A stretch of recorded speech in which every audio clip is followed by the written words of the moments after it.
નો વિચિત્ર નિર્ણય. હવે ચોમાસામાં પાણી ભરાય તો શહેરીજનોએ ગટરના ઢાંકણા જાતે ખોલવા પડશે. જો તમારા વિસ્તારમાં પાણી ભરાય છે તો પાણીના નિકાલની જવાબદારી પણ તમારી. સાંભળીને આશ્ચર્ય થયું ને? પણ આવો જ કંઈક વિચિત્ર નિર્ણય અમદાવાદ મ્યુનિસિપલ કોર્પોરેશન દ્વારા લેવામાં આવ્યો. અમદાવાદમાં વર્ષોથી પાણી ભરાવાની સમસ્યા જેમની તેમ.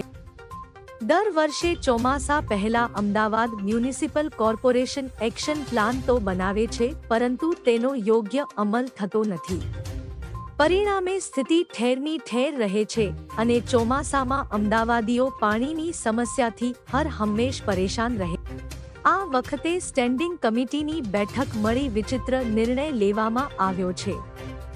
શહેરમાં જે વિસ્તારમાં પાણી ભરાય છે તેવા વિસ્તારમાં સ્થાનિક વોલેન્ટિયર્સ નીમવાની જાહેરાત કરવામાં આવી છે. સરળ ભાષામાં જો કહેવામાં આવે તો ચોમાસામાં હવે જો પાણી ભરાશે તો ગટરના ઢાંકણા સ્થાનિકોએ પોતે જ ખોલવાના રહેશે. આ વખતે જે તે વિસ્તારના અમુક સ્થાનિકોને વોલેન્ટિયર્સ તરીકે નીમશે અને તેમણે ત્રિકમ, ક્રોસ જેવા સાધનો આપી પાણીનો નિકાલ કરાવશે.